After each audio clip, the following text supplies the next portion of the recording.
Hello YouTube and welcome to GrunfWorks Plays Naval Action, and today we are fighting a Niagara in our trusty surprise. So, with that thing out of the way, let's just take some cool screenshots for the intro screen, and thumbnail for the screenshots. By the way guys, I am trying to get my Patreon up, and I've been preparing, so from all of these episodes since, let's say, mid-June, for those of you who decide to back me up on Patreon, once it launches, you will be getting these quality screenshots in case you want them for your desktop or stuff. They will be posted on some album and you will have a chance to download the pictures. Yes, I just wanted to get it out for it. It depends on different tiers, but I'll go that once my Patreon launches. In the meantime, I'm preparing, making sure that everything is correct, and also playing some, of course, Naval Action, KSP, and Transport Fever. XCOM 2 will return probably after the summer, but temporarily it's suspended because, well, let's face it, not many of you are watching it, and it takes me quite a lot to produce and stuff, so I will for sure return with the Long War. I like playing it, it's just that I don't have that much time before I go for vacation, which is supposed to happen in 3 days. So, we are coming up on Gregor Bryant and we are packing Carronades here. So, and fire.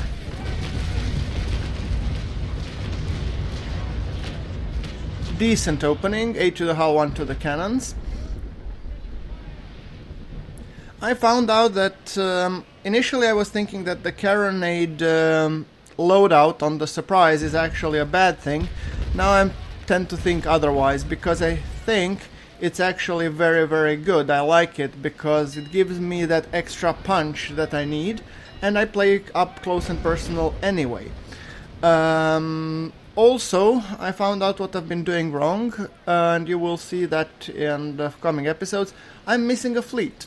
Simply put, I need, for the bigger ships when I'm fighting them, I need 2 additional, how you can say, cannon fodder.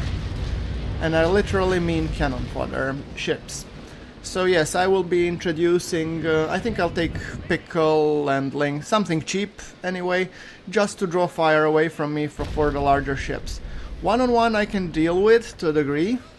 That loss that I've suffered from Renome, I mean, it wasn't my proudest moment, but yeah, it happens. Now then, and since all the ships have 1 durability, I was forced into retreat, which I usually don't do, but I didn't have enough cash to even purchase a new ship or anything, and that would mean that I have to go back to Pickle and grinding it for some time to come. And that I lose my surprise redeemable, of course.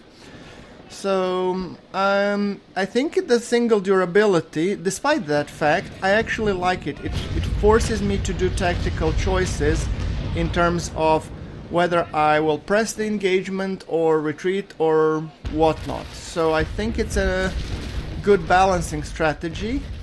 Especially, I mean, for the people that, I mean, you can make metric crap tons of cash here by trading and stuff, but that's really not my forte, and I'm really not that crazy into trading. I prefer combat and combat alone, so yes. Right, with that thing being said, let us just focus on this engagement here. And we have Gregor Bryant in the Niagara.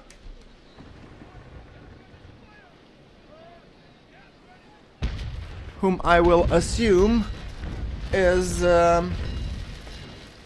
well, he's trying, but I'm thinking I'm gonna go for either a stern rake or a bow shot. I think I'll go for the bow or starboard side shot. What I am being a little bit detracted by is that Niagara has very low profile, so it is actually a rather small target. It continues the tradition set by Privateer, Lynx, I would argue Mercury, but not really. Mercury is a little bit bigger target. Niagara is very sitting low and as such can be very hard to hit on occasions. Unlike obviously the Surprise and other like frigates, Niagara is though a 6th rate, so yes, it goes with Brig and others, but it is a smaller target, I believe. It is a longer target, but lower profile. So aiming for the waterline and its bow can be a little bit challenging at times. Okay, hard to port. I'm thinking, yeah, I think I'm gonna go. Ooh, don't weave, don't weave, don't weave, come on. A little bit to the sails, 14, and the rigging shock, that's nice. My strategy here was clearly a couple of chain shots to disable its superior speed, because Niagara is well known for its speed. It's not the most maneuverable, it's more like, you know, fighting with Niagara is sort of like jousting.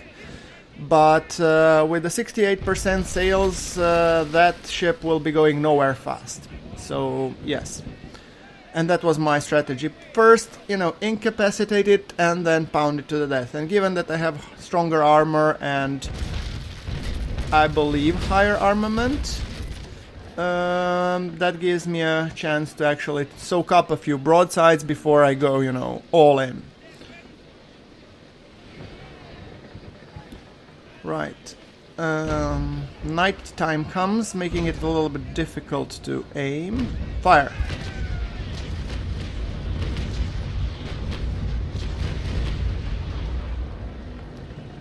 Okay, decent shots there. And at decent range, so his both port and now starboard side are... Actually, I was hitting his port side at the moment, yeah. Are suffering some damage. I wish I would say I'm doing much better, but I'm holding my own. And I have turned in irons, which is actually a little bit poor planning on my part. I should have paid more attention to my relative ship direction, because none of those square riggers are faring good when close hold. I mean, Surprise fares maybe a little better than the other 5th rates, but not really close hold. She's better sailing Bream Reach and yeah, and running with the wind as well. So.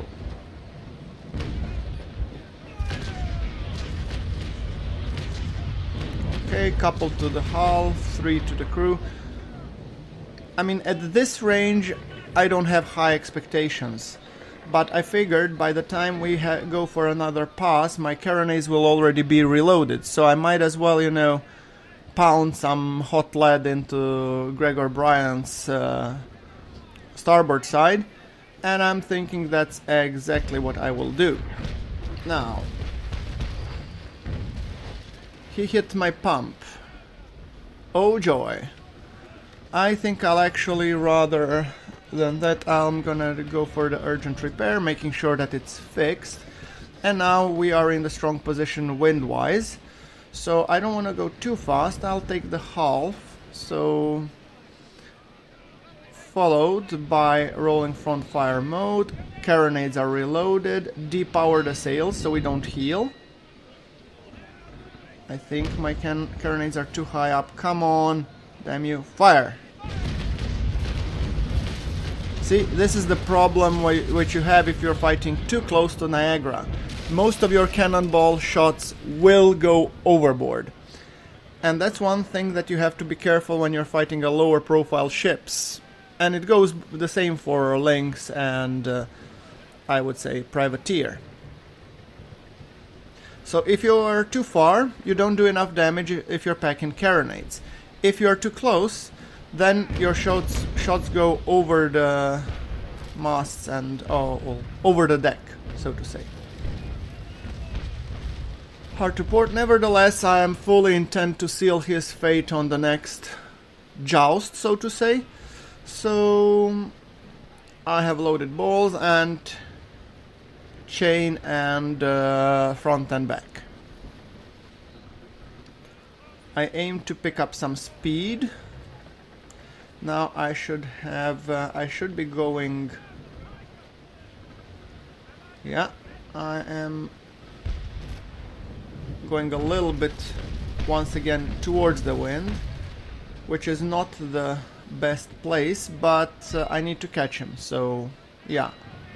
Sails to full, and I won't go in irons once again. I'm not gonna make that mistake twice, hopefully. Depower the sails, lower the carronades, and fire. Fire.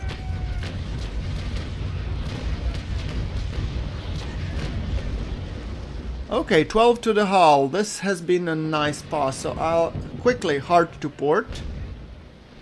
Fire rear chain shots. Not that it matters that much anymore, but I mean, gradually but surely taking down his sails.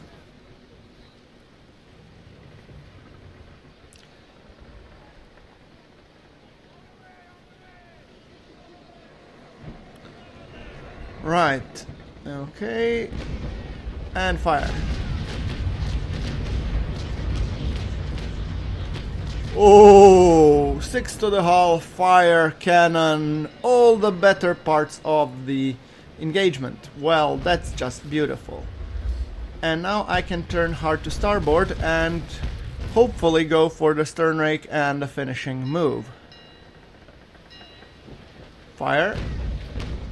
But since he will be turning hard to port, I don't know if I'll be going for the stern rake. Maybe I will. Depowering the sails. And fire. 5 to the hull, 1 to the module. Well, and I'm hoping the module that I hit was the rudder. Let's see. Yeah. Fire and rudder. Well, I don't think that he will be around much longer. I was a little bit rusty, guys, because this is maybe my third or battle in the surprise since, well, forever, so I actually need to, play a little bit more of the larger ships just to get a feeling for, once again, the weight of the ships, the maneuverability, and how early in advance I need to actually plan. Because the bigger ships you have, the more strategic your engagement becomes. So with like Pickle and Lynx and those guys, 7th rates, I mean, you can pretty much react as you wish, so then it's just a regular shootout. With Briggs and stuff, it's a little bit more, tactical game. Okay, I'm gonna turn here, this way. And with the bigger ships, okay, maybe not the frigates, but when you come into the ships of the line, then it's a very much strategic engagement, because every turn you make, every single thing you do, takes an unholy amount of time. And while it takes time, that means you need to plan, okay, where I'm gonna be and where is my opponent gonna be within the next minute or so. So, and you have to think that to maneuver yourself into the favorable position. With these kind of smaller frigates and 5th rates, it's still like a tactical game, so you can actually pretty much just go willy-nilly. But then again, it's always prudent to plan ahead. Yeah, okay, well, I would say this engagement is over, more or less. So, and as always, once this guy sinks, I'm gonna wish you all, thank you all for watching. Like if you like, hit subscribe for more Naval Action content, and please do support me on Patreon for those who are interested. Yeah, I will be dishing out some cool screenshots, and I will be introducing some other opportunities, but that will come in a separate Patreon video. Right. Now, yeah, that's it. Battle over. Thank you very much, guys, for watching. This is GrunfWorks signing off.